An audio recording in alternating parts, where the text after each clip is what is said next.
it's me, Zoya Deep again from the Zav Kids. Today we're going to be finishing part 2 of Wonder Horse.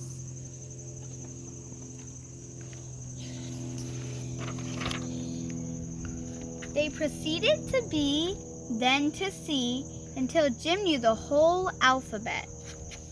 In the following years, Jim learned to count and to pick out the primary colors. One day, watching Jim add and subtract, Doc cried, "Jim, we should go on the road. People will be amazed by how much you know. They will see that animals have feelings, and it's wrong to make them suffer." "Wonder if Jim can do that in front of strangers," one of Doc's farmhands said.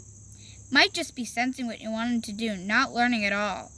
Doc knew that Jim had truly been educated. He arranged for a show to prove it. At first, audiences couldn't believe their eyes, but soon they were gasping and cheering. Jim Key loved being the star of the show. The bigger the audience, the more he hammed it up. Jim spelled, made change from a cash register, danced to music, and bowed to ladies in the audience, flicking his tail and grinning.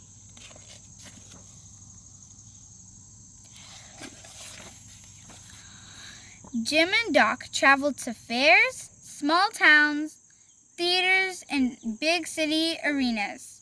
But one day, Doc saw a newspaper headline. "Is horses' intelligence a fraud?" the story asked.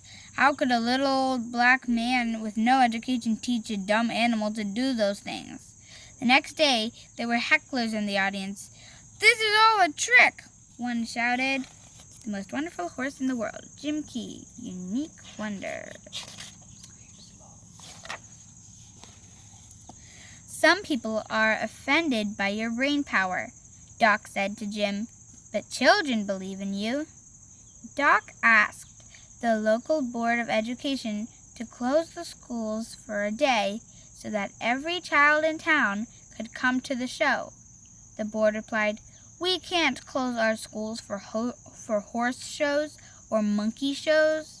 The insult made Doc more determined. "Jim, we have to find a sponsor. We can't fight prejudice all by ourselves." Doc wrote to the Society for the Prevention of Cruelty to Animals. "Let us team up. Jim can help spread your message." "What if your act is a hoax?" they wrote back.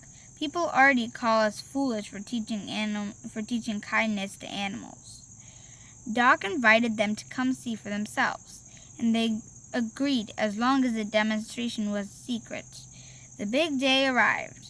Doc and Jim waited and waited, but no one showed up. Doc said, "I have another idea." Doc invited a team of professors from Harvard University to examine Jim Key and decide if he was really educated. The professors agreed. "You must wait outside while we examine Jim," they told Doc. They led Jim inside and shut the door. Doc waited patiently. A crowd gathered. Hours later, the door opened. The professors announced their findings. "It is not a hoax. Jim answered all of our questions. He can read, spell, do arithmetic, and identify colors entirely as a result of his education." Every newspaper carried the story. Jim Key, educated by kindness. The Society for the Prevention of Cruelty to Animals agreed to sponsor Jim Key's performances.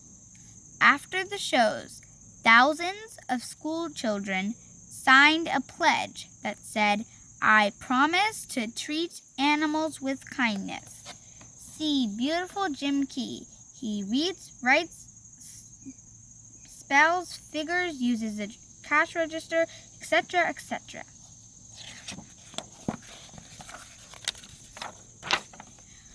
For 9 years, Doc and Jim Key traveled the country in a custom railroad car, delighting audiences of all kinds. Then they retired to a peaceful life on Jim Key Farm, where enthusiastic fans visited. and Jim was always happy to amaze them with what he knew.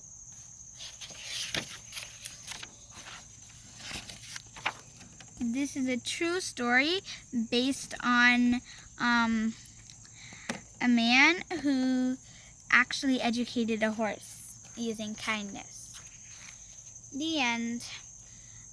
I hope you like this book, and don't forget to subscribe to the Zabkiss channel. Bye!